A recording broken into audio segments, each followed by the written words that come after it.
Баршаңызға ассалаумағалейкум. Сіздермен бірге ERA-X арнасы. Видео ұнаса, видеоға лайк басып, арнаға тіркеліп қойыңыздар. Хабиб Нурмагомедовке ғана есе жіберіп тұр.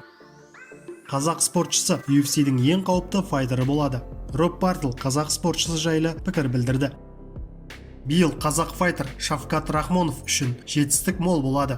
Меніңше, биыл Шавкат Рахмонов дивизиондағы ең мықты проспект атана алады. Ол UFC дәмін сезді, енді бәрін таңдандыруға дайын. M1 Global Promotion'дегі тәжірибе жақсы мектеп болды. UFC-ге жол ұзақ болды, бірақ Алекс Оливерамен жекпе-жек былтырғы жетістіктердің ең үздіктерінің бірі. Бұл көрсеткіш бойынша ол Хабибке ғана есе жіберіп тұр. Ол нокаутпен жеңгенді қалайды. Бірақ рет 3-ші раундқа дейін жеткізген. Осындай тамаша жекпе-жектерін 2021 жылда жалғастырады деп сенемін.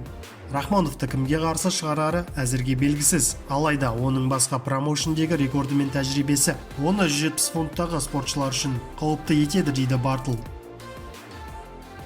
Макгрегордың жеңілісі Хабибтің соңғы жекпе-жегінен 2 есе артық ақылы трансляция жинаған.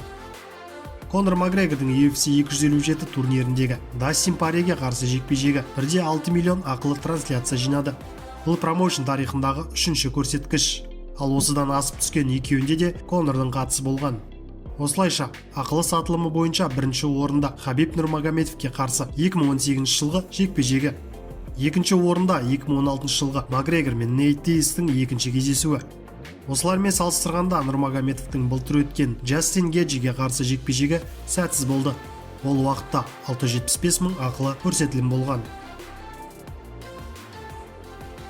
Алдағы уақытта асыға күттіретін жекпе-жектер.